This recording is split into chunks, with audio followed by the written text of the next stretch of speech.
apresentar o mini currículo da Cláudia aqui, da nossa colaboradora, como eu falei, que montou junto conosco essa programação, nossa parceira desde o primeiro Copan, agora também.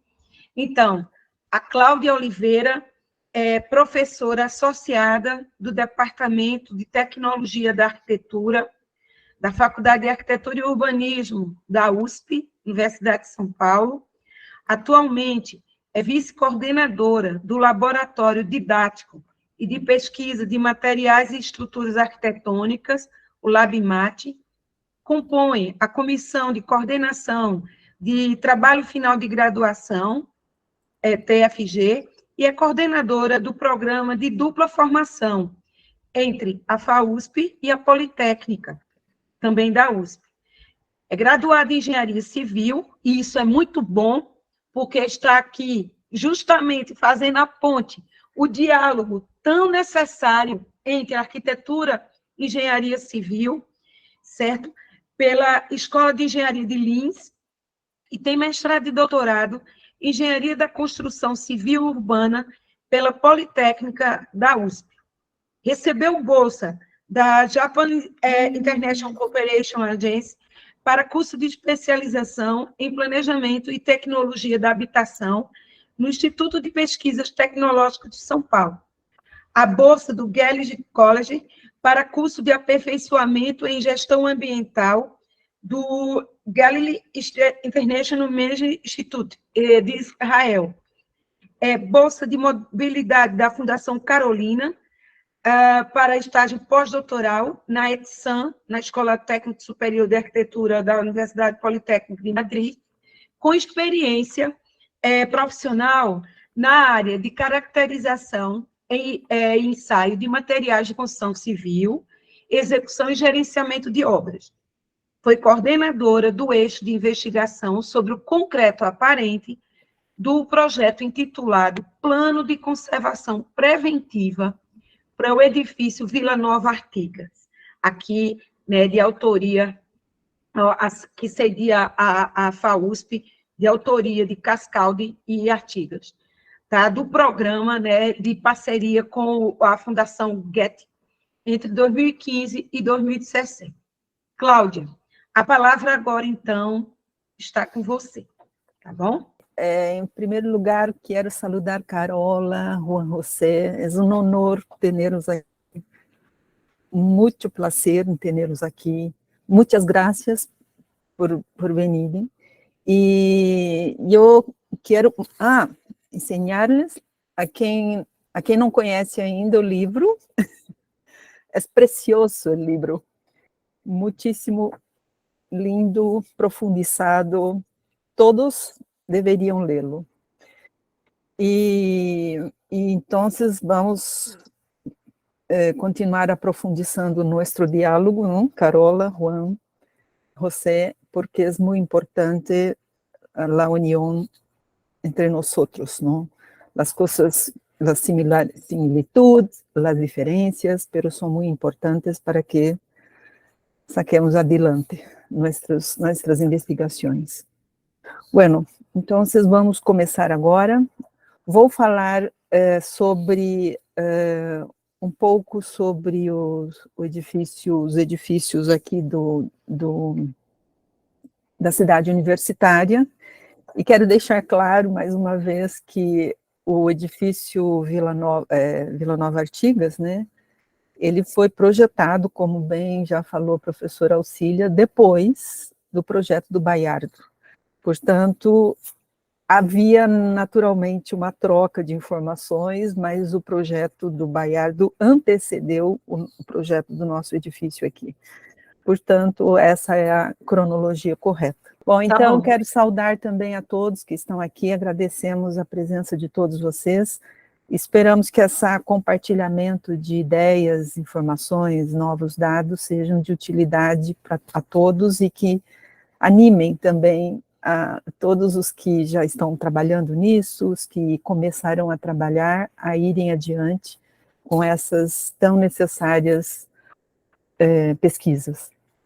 Muito bem, então meu nome é Cláudia Oliveira, sou professora aqui da FAO, embora com formação de engenheira civil, trabalho há 20 anos aqui na FAO e já me sinto uns 30% arquiteta. Enfim, a ideia hoje é apresentar então na realidade é mais uma provocação com o tema, né? Proteger as superfícies de concreto aparente.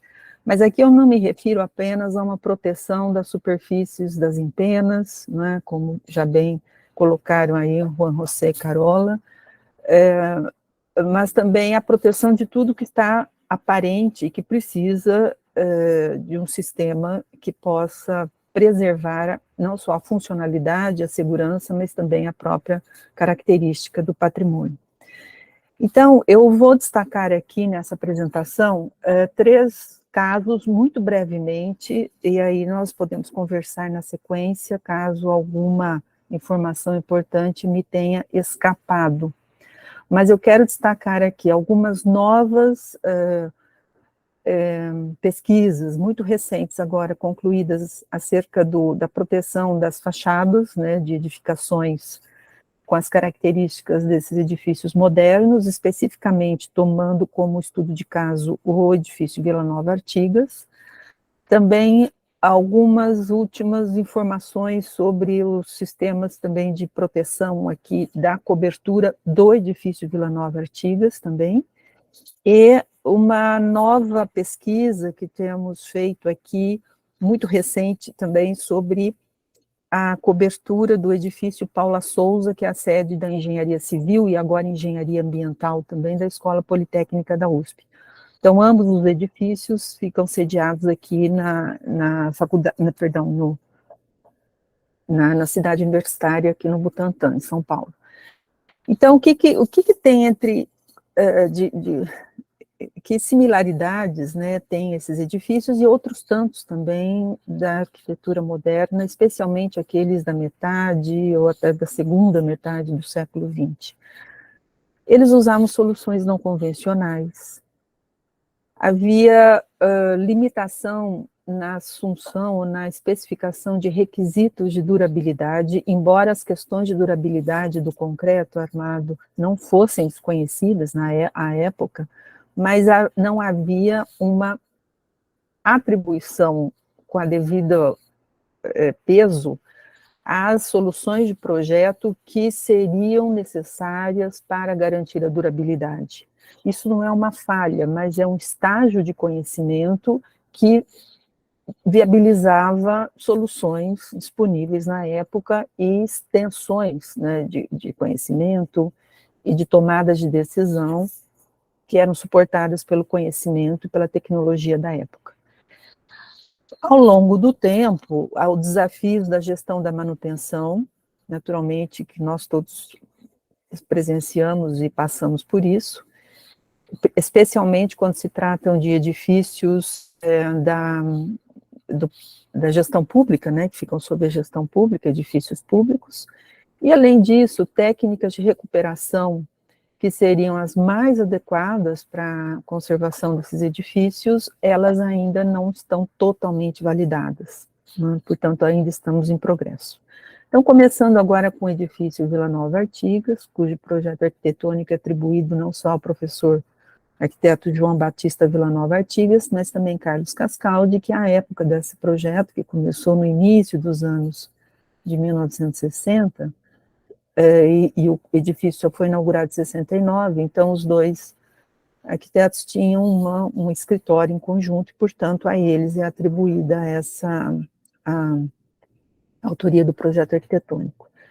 Muito bem, então, como já amplamente conhecido, mas eu quero destacar algumas características de projeto.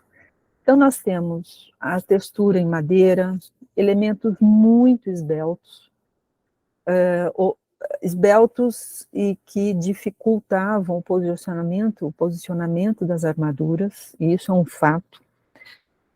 E, além disso, também como decorrência dessa esbeltez e algumas dificuldades na época de colocação de espaçadores, o pequena espessura de cobrimento, não só a espessura de cobrimento definida em projeto, que estava, para as condições de hoje, aquém do limite mínimo para a proteção do concreto.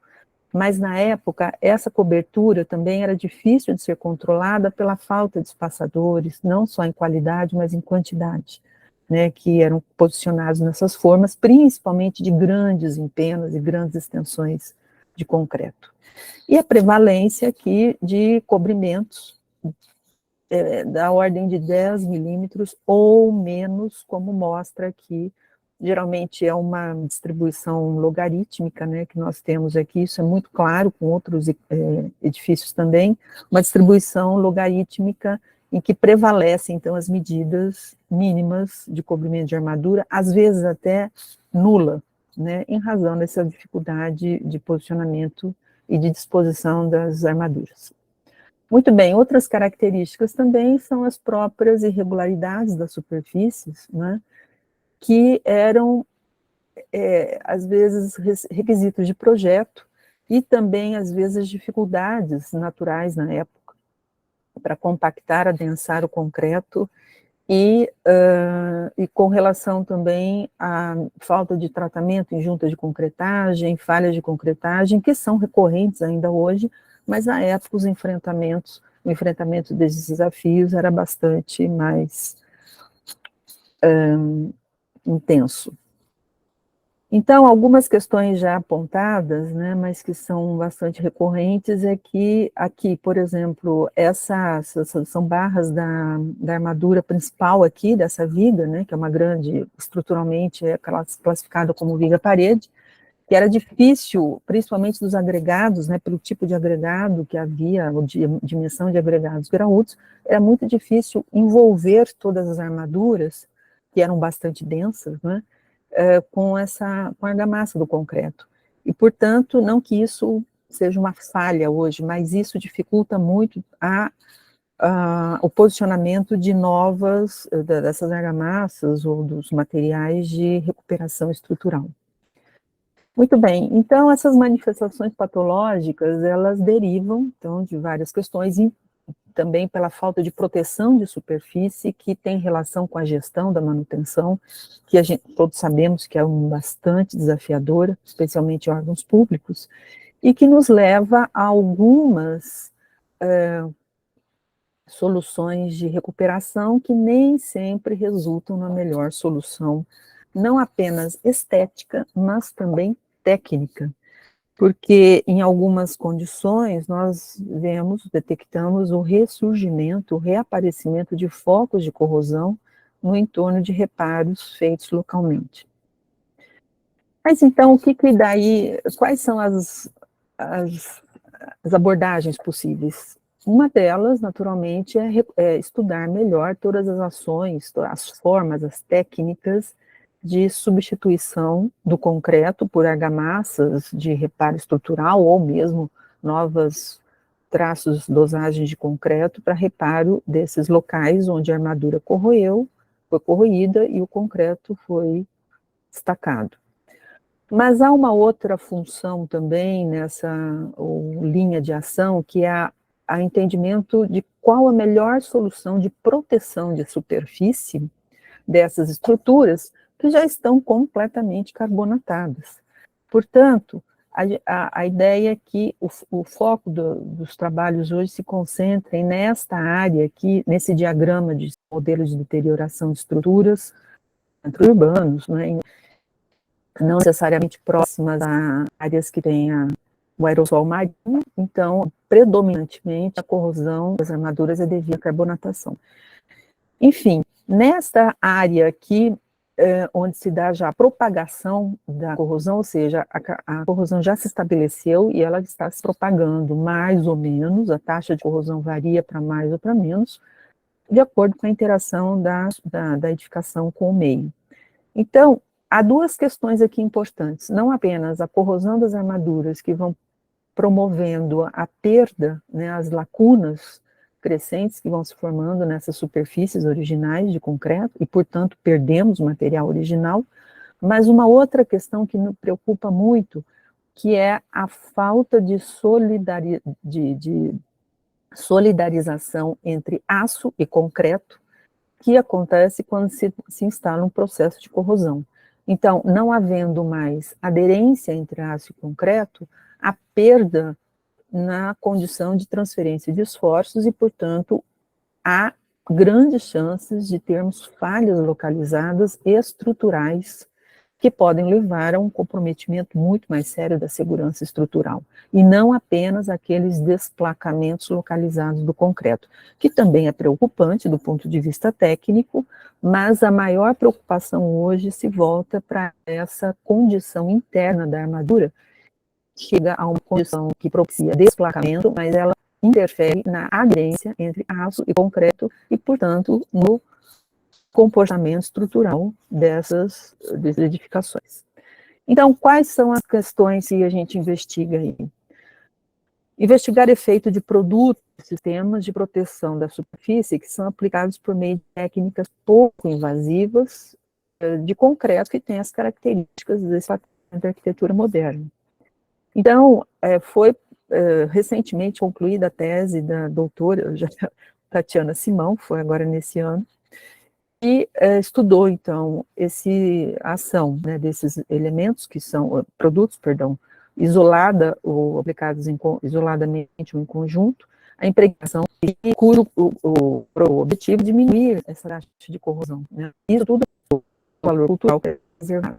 Um outro produto também é o realcalinizante, que também é um processo um pouco invasivo, diferente de outro tipo de realcalinização, que se usa de sistemas elétricos, e, portanto, é uma solução também viável, mas vocês vão ver depois quais são as mais adequadas, né, para essa proteção. E produtos hidrofóbicos à base de silano, não aqueles que comumente a gente usa, né, para proteção de materiais mais porosos, mas produtos à base de silano, que são uma nova geração, não tão nova assim, mas pouco usada em razão da relação custo-benefício, forma uma espécie de gel que tem mais tempo de contato com a superfície, portanto, tem também um efeito mais duradouro. Muito bem, então, esse programa experimental precisou a aplicação de produtos em laboratório em campo, porque em campo, especialmente em um dos pilares aqui, né, do edifício, nós conseguimos identificar todos os desafios, os problemas que nós encontramos, né, numa futura obra, que é a intervenção diretamente no edifício. Muito bem, então aqui nós temos as soluções de limpeza, né, e são soluções também de limpeza bastante delicadas ou não invasivas, que é uma limpeza com vapor, só água, sem qualquer outro tipo de detergente, né? Então a gente lava com água, eventualmente pode-se fazer uma escovação antes com detergente neutro, mas, via de regra, um vapor de água, ele é suficiente para limpar, depois com escovamento, uma escovação também com escova de cerdas de nylon, cerdas mais flexíveis. Muito bem, então um dos trabalhos, uma das medidas que foram feitas ali, que foi o potencial de corrosão, que é o ensaio de campo. O potencial de corrosão é bastante usado como uma primeira abordagem para saber como é que está a situação da estrutura, e também ele nos permite essa interação com as superfícies que têm que ser analisadas. Aqui uma rápida, eu não vou me detalhar muito nisso, a gente pode discutir melhor depois esses procedimentos de ensaio, inclusive, mas aqui a gente sempre cria um mapa de corrosão, porque valores discretizados no campo, eles não têm muito significado. Então, a gente precisa de um mapa de corrosão, que é feito na própria estrutura, por meio de uma conexão com um pequeno trecho de armadura aparente, e eu ressalto que esse local foi usado com aprovação, naturalmente, porque havia esse trecho da armadura que já estava exposto, né? Porque também a gente sabe que a gente não pode ficar criando ou intervindo nesse patrimônio sem autorização e de uma forma não controlada, mesmo que seja para fazer esses ensaios de diagnóstico. Muito bem, o que fica claro aqui é que antes e depois da aplicação dos inibidores de corrosão, que são a base de carboxilato de amina, com algumas variações entre os dois produtos, testados, é que há uma sensível redução no potencial de corrosão, com o deslocamento dessa curva, né, uma curva de probabilidades acumuladas, que é uma curva que a gente faz, para teores de potenciais menos eletronegativos, indicando, então, uma menor probabilidade de corrosão, né. Com os outros produtos, isso não foi muito significativo, especialmente com o revestimento, perdão, a aplicação do realcalinizante, de fato, não houve alteração nenhuma desse potencial de corrosão, que indica a probabilidade de corrosão. Os que são mais efetivos aí são os inibidores de corrosão, usados, inclusive, independentemente ou isoladamente, e agregando-se a eles os hidrofugantes, a base de silano. Aqui o hidrofugante da base de silano não mostra potencial de corrosão, não é mensurável, porque ele bloqueia todo o ingresso de acesso de água, e, portanto, sem um mínimo de água, de eletrólito para fazer esse potencial de corrosão, ele não tem muito sentido, né, que seja feito. Portanto, ele, o hidrofugante, ele tem a sua eficiência medida com relação à profundidade de penetração e a limite, né, de ingresso de água. De fato, ele é muito efetivo para isso, para limitar o ingresso de água. Em laboratório, o potencial de corrosão também, feito de uma maneira bem estruturada, né, com dezenas de corpos de prova, também foi muito importante. Por quê? Para o hidrofugante, o potencial de corrosão nos corpos de prova sem hidrofugante e depois do hidrofugante permitiu uma alteração da faixa de probabilidade de corrosão muito baixa para os ensaios realizados. E só destacando que esse hidrofugante, além do silano, ele também tem pequenos teores de inibidor de corrosão. Então, já é um produto mais recente no mercado e que ajuda reduz, vamos dizer assim, etapas de aplicação de produtos na obra. Portanto, já é um hidrofugante à base de amina e com ingrediente ativo de hidrofugação silano em alta concentração. E o inibidor 1, que é aquele que com umas características carboxilato de amina, mas com algumas características distintas, que também permitiu a alteração da faixa de probabilidade de corrosão, de uma corrosão de maior probabilidade de mais de 90%, para uma corrosão incerta, ou seja, já se aproximando de leituras de potenciais menos eletronegativos, portanto, com menor risco de corrosão. Uma inovação desse método desenvolvido, né, desse programa experimental desenvolvido pela Tatiana, é que ela adaptou, né, um método bastante prático de determinar a penetração do inibidor de corrosão em obra, né, tanto em campo como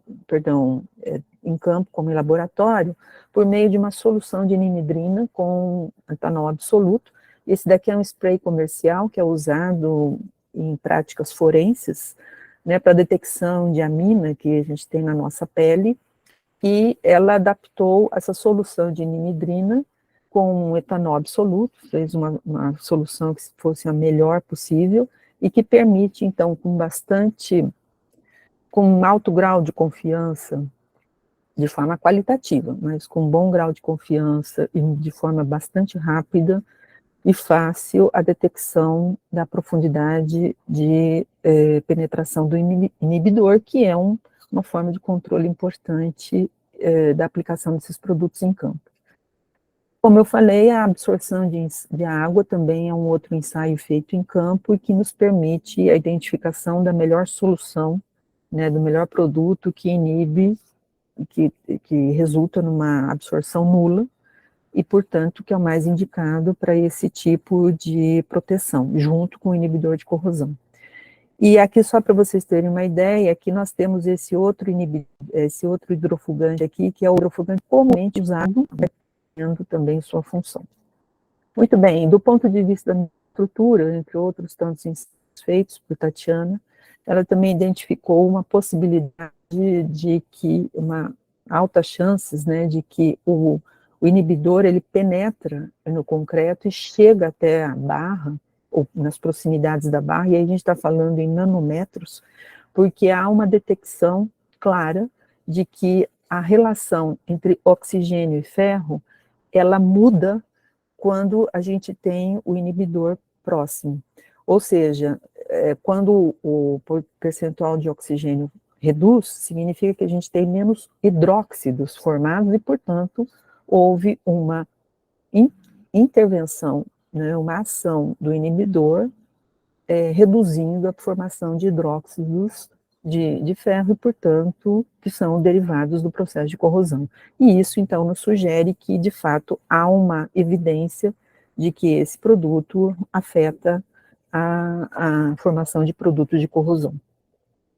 E aqui, só para vocês terem uma ideia, que esse aqui é o local onde foi feito o trabalho, e, para nossa surpresa, ele está com esse lindo desenho aí. Lindo é uma maneira de dizer, né? Não estou achando lindo, mas é uma intervenção feita. Mas o que eu quero destacar aqui é que existe, depois de 1 ano e meio de aplicados os produtos, não há alteração na percepção visual. Portanto, eles se confirmam não só do ponto de vista da eficácia, né, da proteção, mas também com relação ao fato de não serem invasivos, de não alterarem significativamente a percepção visual do patrimônio. Bom, agora falando um pouco da cobertura, né, do edifício Vila Nova Artigas, nós temos aqui, então, essa perspectiva, que é uma foto aqui de 2006, né, antes dessa última intervenção feita, para recuperação também de danos localizados aí na cobertura, assim como nas empenas. E aí, como todos nós sabemos, né, a falha do sistema de impermeabilização também vai provocando a percolação de água e, juntamente, em conjunto com toda a fissuração, que são fissuras de flexão, que naturalmente acontecem em estruturas, a percolação, então, de água, né, de chuva, e a saída, né, aqui do lado de dentro. Essa aqui é uma face interna da cobertura, a face interna vista ali dos estúdios do edifício Vila Nova Artigas. Essa daqui são manchas, né, de sais, né, que são os sais solúveis, especialmente hidróxido de cálcio, que vem à superfície, reage com o CO2 do ar e se converte, então, em carbonato de cálcio. E isso também deflagra todo um processo de corrosão, de armaduras, de lixiviação, e potencializa todos os danos ou falhas localizadas nesse edifício. Portanto, e aqui algumas características de projeto, né? Essa estrutura, elas são bastante esbeltas, então aqui a gente tem uma seção nessa direção, essa aqui é uma seção dessa viga, que tem aqui um caixão perdido, e espessuras aqui da ordem de 8 milímetros, né, que são bastante esbeltas, e bastante desafiadoras também do ponto de vista da produção de qualquer tipo de revestimento aqui em cima. Essa aqui é uma foto bastante antiga, né, data de 1968, e, portanto, essas aqui são algumas, não fazem parte da foto, mas fazem parte de alguns fragmentos da própria diapositiva, que foi de onde nós tiramos essa imagem. Então, entre as manifestações, além da falha da impermeabilização, há também as deformações naturais de todos desses edifícios, e, portanto, com acúmulo de água, que potencializam também essa penetração de água nas estruturas. E aí, aqui a gente já tem, em 3 momentos, né, a estrutura na face interna da cobertura na época da inauguração, depois na época da produção, né, das obras de intervenção e recuperação, e mais recentemente, hoje, com esse revestimento, com esse tratamento. Essa obra internamente ficou muito bem feita, mas ela enfrentou um nível de desafio diferente da recuperação das empenas, porque esse concreto, ele tem uma textura lisa, ele pode ser estucado, ele pode ser lixado, e, portanto, não só técnica, mas esteticamente, ele tem efeitos muito menos agressivos, vamos dizer assim, ao próprio edifício do que os desafios enfrentados na recuperação das empenas, né, com toda aquela característica de sua superfície. Aí aqui também manifestações patológicas antigas, né, a falta de proteção das cabeças de viga, por onde penetrava muita água de chuva, e agora, né, esse novo sistema de impermeabilização, feito a partir de poliureia, que é um sistema de impermeabilização aderido ao substrato, e que na época já tinha sofrido, na época da produção, né, da obra, já tinha sofrido alguns reparos localizados. Esses reparos localizados são feitos com poliuretano aplicada a frio, porque a poliureia é aplicada a quente, com equipamento específico, portanto, todos os reparos têm que ser feitos com um material compatível, que é o poliuretano. E aqui algumas manifestações patológicas pontuais já, que resultam dessa aderência, né, da película ao substrato. Em alguns locais o substrato se movimenta bastante, e, portanto, atualmente, então houve rupturas localizadas, mas atualmente alguma manutenção corretiva já foi feita com com o poliuretano, e outras ações hoje para aplicação de uma membrana não aderida, à base de PVC, é uma solução que está em andamento agora. Muito bem, aqui último caso que eu vou apresentar aqui, que também é bastante interessante, deriva de um trabalho de formatura feito por uma orientanda minha e do professor Pedro Wellington Teixeira, da Escola Politécnica, que esse trabalho teve como foco, então, a investigar a documentação, né, de todos os processos de produção, de intervenções pelos quais passou essa cobertura do edifício Paula Souza, da cidade universitária, que, como eu disse, é a sede dos cursos de engenharia civil e, mais recentemente, do curso de engenharia ambiental da Escola Politécnica. Então, o projeto arquitetônico é de autoria do arquiteto Mário Rosa Soares, do Fundusp, na época que era o Fundo de Construção da USP, hoje chama-se Superintendência do Espaço Físico da Universidade, da USP. Foi inaugurado em 1973, portanto, completa agora em setembro 50 anos de uso, né, de serviço, esse edifício. O edifício, ele foi bastante emblemático na época, porque ele trouxe também inovações técnicas e estéticas. Então, são cascas de dupla curvatura, entremeadas aqui com essa grelha. Essa grelha aqui é uma solução de cobertura que se estende por todo o edifício. E aí, em cada faixa, alternadamente, há essa cobertura com essa casca de dupla curvatura, né, que são os paraboloides hiperbólicos.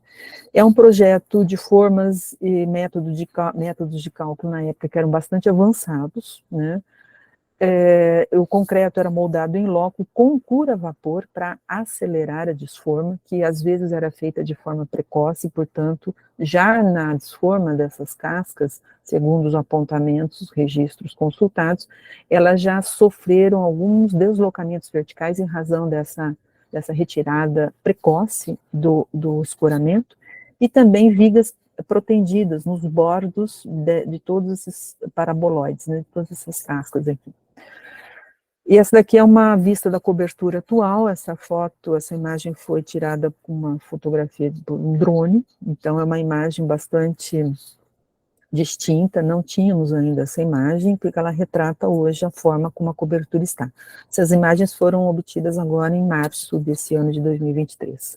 Então, vocês veem que aqui já representa, né, uma série de soluções e intervenções feitas nos últimos 50 anos, né, e as grelhas que, em parte, aqui ficavam vazadas, né, para permitir a permeabilidade, né, entre o ambiente interno e externo do edifício, já estão praticamente quase totalmente fechadas. Aqui também, nesses dois corpos aqui, havia grelhas, mas elas já foram demolidas há algum tempo, isso há mais de 2 décadas, em razão de problemas também de corrosão de armadura, porque é uma questão que é já esperada, naturalmente, e a falta de manutenção leva a isso. Mas essa demolição também foi feita, lógico, por uma medida muito objetiva, né, uma decisão bastante objetiva, que eu também quero assinalar que esse edifício não é tombado. Sim, ele é um edifício que merece estudo, ele é uma fonte de aprendizado incrível, né, pelas soluções adotadas, mas ele não é protegido, não faz parte do patrimônio protegido da Universidade de São Paulo. Muito bem, então aqui alguns detalhes que são bastante interessantes. São os paraboloides hiperbólicos, na realidade, eles se conformam em 4 partes aqui, né, em cada um desses módulos, que são ladeados aqui por vigas de bordo e 2 vigas de cumieira, né, que se interceptam aqui no centro dessa casca. A casca tem espessura de 5 centímetros, o cobrimento da armadura de projeto é de 15 milímetros e, portanto, já sabemos que é muito difícil, né, do ponto de vista executivo, garantir esse cobrimento numa espessura tão pequena. E aqui algumas características importantes, né? O vão aqui tem aproximadamente 16 metros, e que a gente chama de flecha de projeto aqui do paraboloide é de 1,5 metros. Portanto, uma relação aqui de 1 para 11, vocês vão ver como isso foi bastante ousado para a época, né? Então, naturalmente, com um cobrimento tão pequeno, é de se esperar que aqui na face inferior, né, dos paraboloides, lá na cobertura, nós consigamos ver partes da armadura aparentes, não só pelo destacamento provocado por corrosão de armadura, mas também pelo fato de que elas estavam muito próximas da superfície. Esse daqui é um exemplo bem claro, né, de uma parte já também que faz esse trecho, que está ampliado, e aqui algumas partes no interior do edifício, que também tinham problemas, lógico, de posicionamento de armadura, né? Mas nas partes internas do edifício, embora às vezes algumas barras de aço fiquem bem aparentes, em vários edifícios isso acontece, elas se oxidam, né, tem uma pequena capa de corrosão, mas a corrosão não progride porque não há umidade. Aqui um exemplo também um outro efeito, um outro sistema também que desafiava todo essa geometria, ou esse arranjo, era o projeto de escoamento de águas pluviais, né, que tinha que se valia de uma produção absolutamente perfeita, o que é muito difícil, garantir uma declividade, né, dessas cascas, ou mesmo dessas lajes aqui, de modo que a água pudesse escoar aqui por gravidade, mesmo diante de uma retirada precoce do cimbramento da estrutura e dos deslocamentos e deformações que o concreto, que toda estrutura sofre ao longo do tempo, né? Bom, aí, em razão dessa dificuldade de drenagem, as intervenções naturalmente feitas, né, de maiores pontos de coleta de água e também alargamento desses pontos de coleta de água, e aqui, se vocês observarem, uma troca dessas clarabóias por um telhado de 2 águas, que permitia, então, a coleta de águas pluviais de uma forma um pouco mais simples, né? E aqui, então, uma característica, né, dessa casca de cobertura, que, como eu já citei, tinha uma relação de flecha e vão de 1 para 11, né, 1,5 metro dividido por 16 metros, sendo que, à época, como referência do ACI, essas flechas, né, dessas cascas também, elas eram muito mais modestas, em termos de 1 para 2, 1 para 5, conforme as próprias referências do ACI. Naturalmente, essa relação aqui entre flecha e vão, elas não permitiriam um desenho de uma estrutura tão elegante, né, tão distinta como essa. Mas isso também nos traz necessidade de um olhar atento da manutenção permanente, o que todos sabemos que é muito difícil. Muito bem, aqui já estou concluindo, a Sara Rezek, que é a autora desse trabalho, né, que também fez aqui uma interpretação de uma nuvem de pontos, que isso aqui é o resultado de uma nuvem de pontos, que foi feita por meio de digitalização a laser, escaneamento a laser de uma faixa da cobertura, né. Então, aqui, curiosamente, mas de forma esperada, né, já prevista, há um deslocamento, daqui é um dos cortes, né, feitos aqui nessas paraboloides, e que dá para observar claramente, aqui é a linha, vamos dizer assim, em vermelho, a linha original, a linha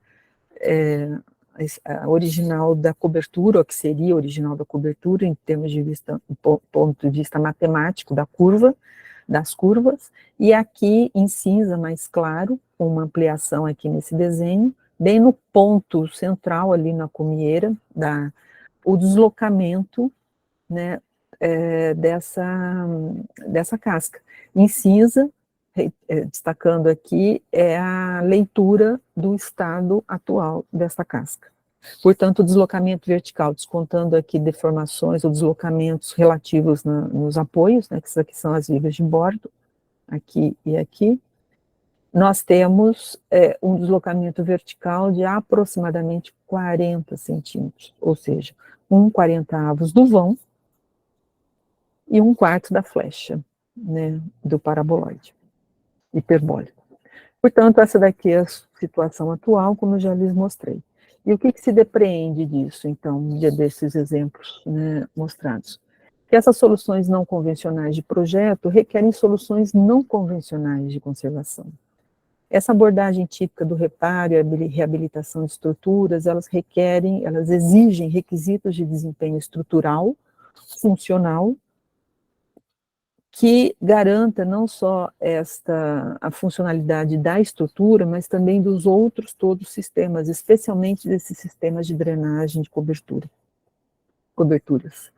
A abordagem necessária sobre a perspectiva da conservação requer a inclusão de requisitos patrimoniais. Então, nós teríamos que ter uma nova classe de requisitos, que são os requisitos patrimoniais, né, dos requisitos culturais, que também tem que entrar na equação dessas soluções de conservação. Naturalmente, uma análise sistêmica e multidimensional, e um aprofundamento cognitivo em conjunto com vários agentes, né, que atuam no processo de recuperação e de manutenção e conservação dessas coberturas. Então, esse aprofundamento cognitivo nos permite a interpretação mais correta, né, de todas as manifestações patológicas, suas origens, seus impactos, e nos permite formular melhores soluções de intervenção. Aqui, então, referências, né, usadas no nosso relatório lá do projeto da Getty Foundation, que é a iniciativa Keeping It Modern, que é um programa, né, de alcance internacional, o trabalho, então, da Sara Rezek e o trabalho de Tatiana Simão. Então, muito obrigada pela atenção, estou à disposição para quem quiser conversar agora ou mesmo em qualquer outro momento. Muito obrigada. Obrigada, Cláudia. Muito obrigada. Sempre as tuas apresentações são muito didáticas, muito esclarecedoras. E para a gente que tem uma formação arquitetônica puramente, sempre traz, né, essa contribuição técnica, mas como você disse, já depois de 20 anos dialogando arquitetura e engenharia civil, acaba ficando fácil para a gente entender o que você está colocando. Cláudia, e eu até coloquei aqui no chat, eu sempre converso muito com você nas minhas idas a São Paulo, né, nas nossas pontes de orientação com ex-alunos nossos aí na USP, como Ivanilson, como a Camila. Mas, Cláudia, eu te faço aqui um questionamento. E eu gostaria até também de ouvir aqui o pessoal que está assistindo a gente.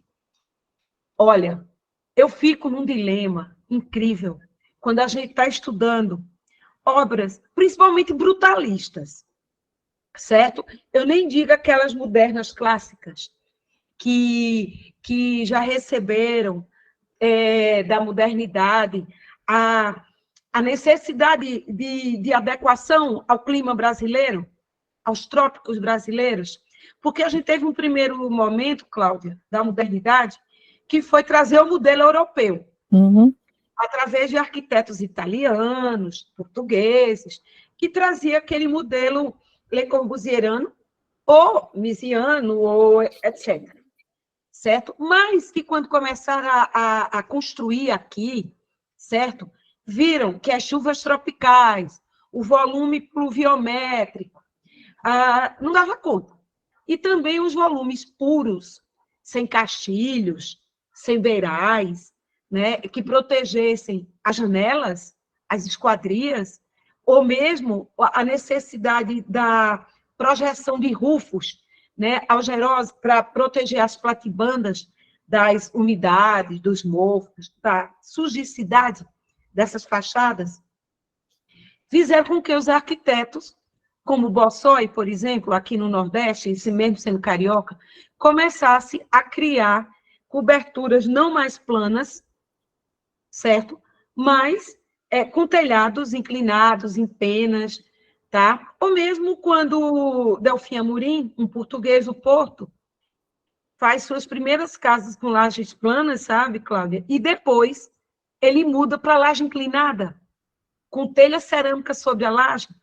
Aí eu fico vendo, nos meus estudos sobre brutalismo, que eu tenho realizado, que as obras brutalistas, como essas que você mostrou, e são obras brutalistas, né, principalmente a FAUSP, tão falada, e essa última que você falou, que você mostrou, que não é tombada, né, mas é uma obra também importante, não necessariamente precisa ser tombada para ser importante, mas que são obras que a gente vê nitidamente que os projetos, como aquela discussão passada, não é que erraram, se equivocaram, eu não sei qual é o termo que a gente diz, porque você mostrou na primeira foto, Cláudia, o prédio tinha as cascas e tinham grandes, né, clarabóias, e que depois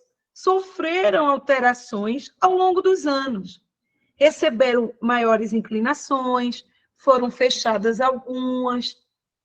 A gente também vê muito isso nas obras de Lelé, que a gente tem estudado.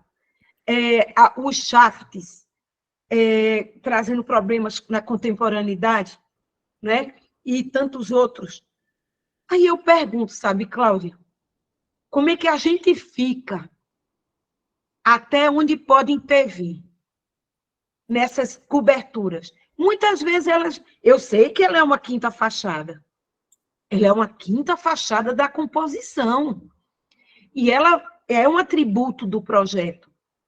Eu estou falando do ponto de vista teórico, histórico, entende? É um atributo do projeto, é uma quinta fachada, tem o direito autoral do autor ali, que projetou, do arquiteto. Mas, peraí, ela vive dando problema, ela vive infiltrando, bota a manta, tira a manta, faz conserto anualmente. E a gente não pode mexer nessa cobertura, sabe? Aí eu queria discutir com esse tema, porque é uma coisa muito prática, gente, muito real. Eu fiz 2 estudos de caso, eu vou apresentar uma que é a mãe da FIEP, e é uma polêmica. O arquiteto, toda a cobertura no clima nordestino, e ele mesmo admite na sua fala, que ele está vivo, e ele deu entrevista para a gente, que ele projetou erroneamente, que ele projetou tudo em laje plana, com pequeno caimento mínimo, concreto. A empresa vive anualmente gastando e não resolve. Então, o que fazer, Cláudia?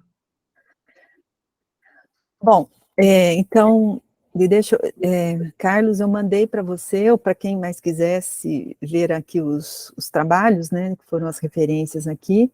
Eu queria só comentar que os trabalhos de Sara e Tatiana ainda não estão disponíveis, mas eles estarão daqui a pouquinho. Legal. E aí eu queria aprender a fazer essa mãozinha aí, que eu não sei. Eles foram defendidos muito recentemente, e daqui a pouco eles estarão disponíveis, são de livre acesso, naturalmente. Mas o que, aqui, essa também é uma pergunta que eu sempre me faço, porque a cobertura, para mim, é uma coisa meio óbvia e ululante, como dizia o Nelson Gonçalves. A gente não pode bobear assim, ou deixar achando que está tudo certo na cobertura, porque se você não mantiver, né, em boas condições a cobertura, tudo que estiver embaixo perece, óbvio. E só sabe como está a cobertura quem vai até lá, porque às vezes a gente não sobe, está tudo certo, não está tudo certo. E são soluções bastante desafiadoras, porque a gente tem que experimentar, o que eu falei, são soluções não convencionais, então, de projeto, e de fato os dois edifícios têm essas soluções, na época não eram convencionais, hoje também não são, mas elas requerem soluções igualmente não convencionais de intervenção. E então a gente tem que experimentar coisas. No caso da solução da membrana aderida, de fato, eu falei muito rápido agora, mas a gente tem teses, dissertações sobre isso, e isso daí dá um curso para um ano inteiro, né? Se alguém quiser, mas eu estou à disposição, quem quiser saber mais coisas, eu fico inteiramente à disposição. Mas o fato é que, em alguns locais, ela funciona muito bem, e ela teve uma solução muito importante, que foi o quê?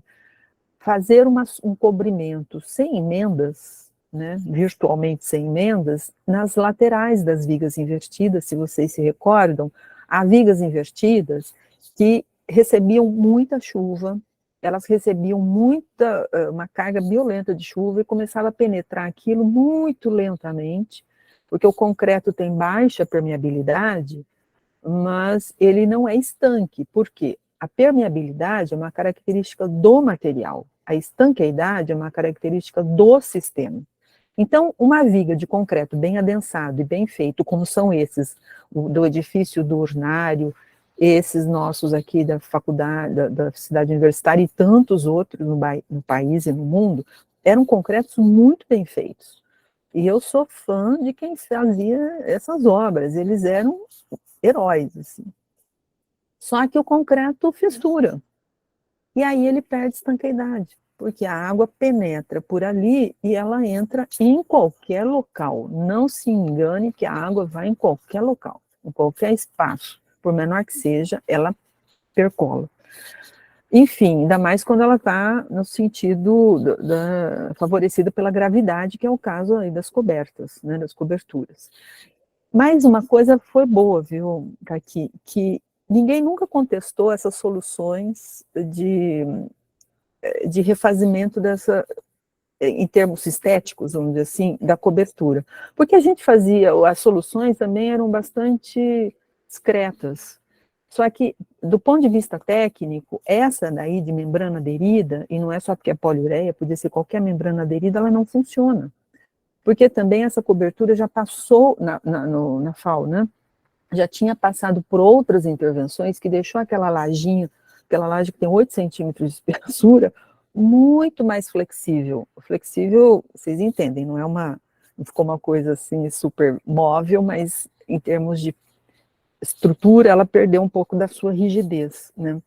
Enfim, a gente tem que conhecer esses precedentes para saber o que funciona ou não em cada lugar, certo? Então, mas uma coisa é legal, aqueles rufos que foram colocados antes dessa última solução de impermeabilização, eles foram colocados por uma insistência, especialmente de colegas, né, arquitetos lá da FAO, que conhecem muito de obra, professor José Roberto Leme Simões, e eu trabalhava com ele na época, e que a gente via a necessidade de fazer uma proteção naquela topo de viga, porque era, assim, calamitoso o estado em que estavam, né? Muito degradadas, e a gente sabe que a cabeça de viga, o topo de viga, já é uma fase de moldagem, geralmente mais porosa e tudo mais.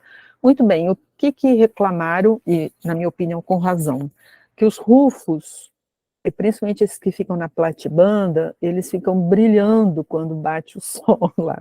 Ok, a gente tem que melhorar essa solução? Tem que melhorar. Só que a outra solução era em cobre, só que o cobre não se viabilizava porque aquele monte de cobre que tem lá, são 2 quilômetros de rufo que a gente tem lá em cima. O cobre ia sumir em pouco tempo, não tem jeito, né? É uma questão de custo-benefício. Seria o ideal? Seria. Se quiserem colocar, eu acho maravilhoso. Porque tem uma coisa muito interessante. Esse rufo, que está nos 2 quilômetros de vigas invertidas que estão lá em cima, ele também funciona como parte do sistema de proteção contra descargas atmosféricas. Então, ele tem, como eu falei, aqueles sistemas, o multidimensional, multifatorial, é isso que eu me refiro, entendeu? Porque tem um monte de coisa lá em cima. Cobertura é um piso técnico, então ele tem que ser encarado assim. Então a história do rufo nos bordos ainda é uma questão importante que tem que ser resolvida. Cláudia, você falou uma coisa aí, e inclusive tem uma pergunta aqui da Mariana Falqueiro, que já eu vou colocar. Hoje, na contemporaneidade, a cobertura recebe uma quantidade de elementos parasitários tecnológicos, como antenas, rede de internet, toda essa coisa que vem tudo pelo telhado, pela coberta. Sim. Né? E realmente são desafios que, adicionados a essa questão das soluções técnicas, construtivas, uma na cabeça, e que realmente assim a gente fica naquele dilema, né, Cláudia? Tem uma pergunta aqui, Cláudia, então, eu vou aproveitar que está adiantado da hora, e já você vai estar numa mesa às 2 horas, do professor Paulo, da Mariana Falqueiro. Ela fala sobre a cobertura da FAUSP. Ela participou de uma obra de intervenção na cobertura em 2003, proposta pelo professor Margarido, da Politécnica. Existia uma questão a ser tratada, que era a questão do caimento da laje da engrelha. Como essa questão foi abordada na obra de 2014? É verdade que há necessidade de se tirar as águas após as chuvas? Tens notícia disso, Cláudia? Sim, tenho, e é verdade, Mariana. Bom, você conhece, então, bem a solução, que era a demolição daquela laje que estava fletida, porque a viga fletiu, né? Então, havia um acúmulo de água, porque a flexão se dá num ponto que está muito longe e que fica numa cota inferior do ponto de captação de água pluvial. Tá? Muito bem. Então, era uma solução bastante agressiva, invasiva, vamos dizer assim, e que tinha um custo elevado. A última foi feita foi em 2002, 2013, 2000 na realidade, acho que concluí em 2002, eu estava chegando na FAO. Uma era tempo parcial, eu não conhecia direito, isso eu vim a conhecer depois com o professor Simões. Mas, enfim, aquilo era uma demolição da laje, uma reconstrução da laje, numa declividade que permitisse, então, o escoamento da água por gravidade. Essa solução foi abandonada em razão do custo dela. A outra solução era o quê? As lajes fletidas, né, que tem um acúmulo de água, e de fato tem, elas permaneceriam assim, como estão lá hoje, só que a drenagem com uma bomba tem que ser feita. Não é uma coisa complicada, eu faço isso, eu já fiz isso. Você tem que ajustar, né? Mas o fato é que essa água que é retida lá, não é ela que cria todos os problemas, o problema vem dessa falha localizada nessa solução de impermeabilização aderida em alguns lugares em que ela não funciona mais. Aquela pequena lascamento, né, a falha que eu mostrei lá num dos slides, é justamente numa laje que já foi recomposta numa declividade para a água escoar, né, por gravidade. Então, há locais em que há um acúmulo de água que precisa ser drenada por questões sanitárias, inclusive, lógico, ela é drenada, é um trabalho a mais, mas é uma condição da solução, entendeu? Tudo bem, você tem que assumir certas coisas no dia a dia, mas em alguns locais, como eu falei, não funciona em razão dessa movimentação da laje. Inclusive, Cláudia, para a gente ir encerrando, porque já são 12h12, não ficar muito extenso, certo? Tem 2 comentários aqui no chat do Udivan Catani, parabenizando a tua fala pelos estudos de excelência, e também comentando sobre a questão dos edifícios modernos privados, né? Que há uma escassez desse tipo de investigação. A gente geralmente estuda edifícios públicos, né, onde tem o acesso, é mais, digamos, fácil de fazer as pesquisas, e nem sempre, né, mas, enfim, mas ele comenta isso, e o Carlos Carmelo, de Benedetto, também concorda com o Rudy, dizendo que o impacto dos custos financeiros é um entrave muito grande, porque teria que ter um modo de financiamento para se estudar essas obras. Agora, eu queria até dizer, viu, eu não sei se Cláudia também concorda com isso, o Rudy e o Carlos, mas, gente, sabe o que eu tenho notado? Que em edifícios privados, certo? Na minha experiência, eu tenho notado que eles são mais bem conservados do que os edifícios públicos. Porque os edifícios públicos, eu posso fazer até pesquisa, mas a burocracia, a gestão da conservação não é fácil. Agora mesmo, no caso da FIEP, que é uma entidade privada, Federação das Indústrias, tem dinheiro, tem recursos, lá é mantido anualmente. Quando você pega um prédio universitário, né, do governo federal ou do governo estadual, é uma burocracia, minha gente, que vocês não queiram saber. A falta de recursos nos órgãos públicos. Aqui no governo de Pernambuco também eu vejo muitas obras completamente assim deterioradas, fechadas há décadas, sem conservação nenhuma.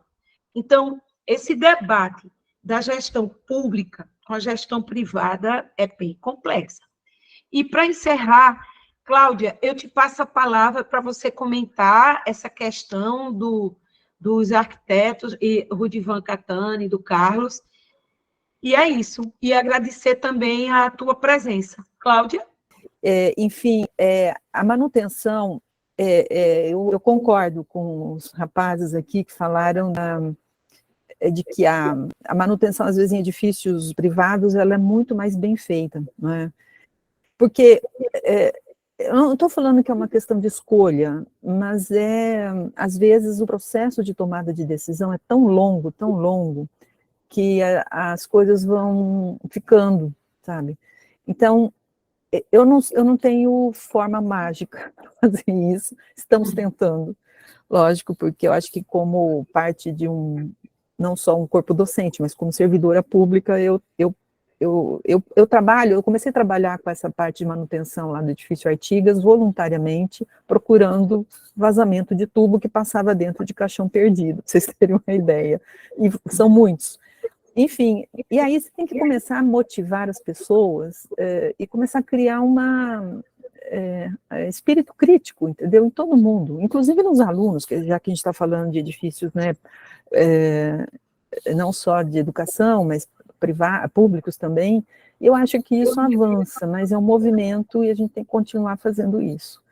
Né? Eu também, claro, eu não tenho poder de decisão de muita coisa, mas em tudo que eu posso, com tudo que eu posso colaborar, eu acho que eu faço isso, junto com as minhas colegas, naturalmente, professora Maria Lúcia Bressan, professora Beatriz Kiel, a professora Helena Ayub, o professor Barossi, Antônio Carlos Barossi também, e muitos outros que vão se juntando a nós, e que, de fato, nos permitem, né, esses avanços e a criação desse espírito crítico, de que a gente não pode ficar parado para que esses edifícios tenham fôlego, né, e continuem sendo emblemáticos e exemplares de soluções que eram bastante desafiadoras, mas que mostraram a sua efetividade, porque eu quero só concluir com o seguinte: o edifício da FAUSP já tem 54 anos, né? Quem disse que ele não cumpriu a sua função estrutural ou o requisito de vida útil? O que se espera de uma edificação hoje, segundo as nossas normas técnicas atuais aqui no Brasil? Que uma estrutura sem grandes intervenções, com manutenção, dure 50 anos, ela já tem 50 anos. Só que do ponto de vista do patrimônio, vida útil é um negócio abstrato, vida útil do patrimônio é infinita. Então, como é que a gente lida com isso? É manutenção frequente, não tem outro. É verdade, Cláudia.